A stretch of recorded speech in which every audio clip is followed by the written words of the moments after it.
So this is my AK, and these two little pieces of crap I stuck on the side, not for no reason.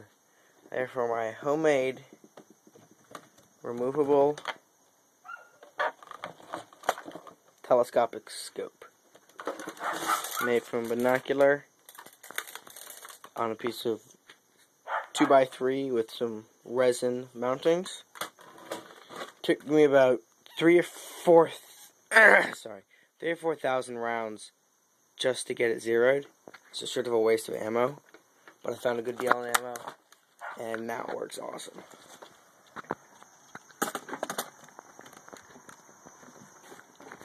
Yeah, let's take a look here.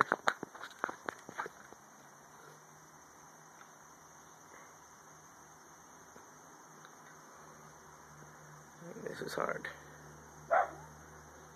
Come on, okay. There we go.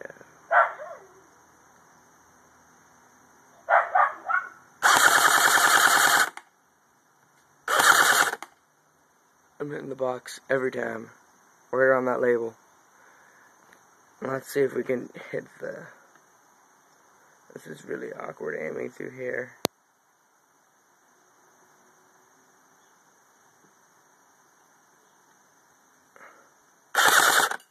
Hit the pole, you see?